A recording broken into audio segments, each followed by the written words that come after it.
হাই friends, মই চুৰং চেনেলত সম্প্ৰচাৰিত হৈ থকা পবিতৰা ধাৰাবাহিকখনৰ আজিৰ খণ্ডটো চাবলৈ বহুত বেছি ভাল লাগিব।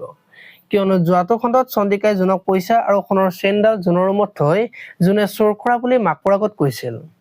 আৰু জোনৰ ৰুমৰ পৰা চন্দিকাই চেইন আৰু পইচাখিনি আনি মাকৰ আগত দেখুৱাই দিয়াত মাকে সঁচাকৈ জোনে চোৰ কৰা বুলি ভবা দেখিবলৈ পাইছে। আজিৰ খণ্ডটোত মাকৰ আগত চন্দিকাই জোনৰ যে এতিয়াও স্বভাৱ সলনি হোৱা নাই আৰু এনেকুৱা চোৰ এজনীক কেতিয়াও আমাৰ ঘৰত ৰাখিব নালাগে।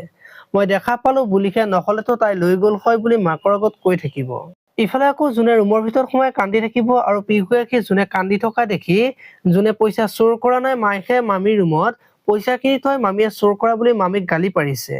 মামীৰ ৰুমত পইচা থোৱা মই নিজে দেখিছো বুলি আইতাকৰ আগত কব। এতিয়া বাৰু চন্দিকাই জোন আৰু অহিক ঘৰৰ পৰা খেদি যে সকলো নিজৰ কৰাৰ কথা ভাবিছে সেই কথাটো মাকে গম পাব নেকি, দেখিবলৈ পাব আজিৰ খণ্ডটোত। আনফালে আকৌ অহিৰজি জোনৰ মাকৰ ওচৰলৈ যাব আৰু আমাৰ ঘৰলৈ আপোনাক লৈ যাবলৈ আহিছো বুলি কব আৰু মাকক ঘৰলৈ লৈ যাব আৰু তেতিয়া অহিৰণে জোনৰ মাকক অনাৰ কাৰণে চন্দিকাৰ খং উঠিব। এতিয়া বাৰু জোনে কান্দি থকা কথাটো অহিৰণে গম পাব নেকি, দেখিবলৈ পাব আজিৰ খণ্ডটোত। আপোনালোকে পবিতৰা ধাৰাবাহিকখন চাই কেনেকুৱা পায় কমেন্ট কৰি জনাব আৰু যদি আপোনালোকে এতিয়ালৈকে চেনেলটো ছাবস্ক্ৰাইব কৰা নাই তেতিয়াহ'লে চেনেলটো ছাবস্ক্ৰাইব কৰি ভিডিঅ'টোত এটা লাইক কৰি দিব। ধন্যবাদ।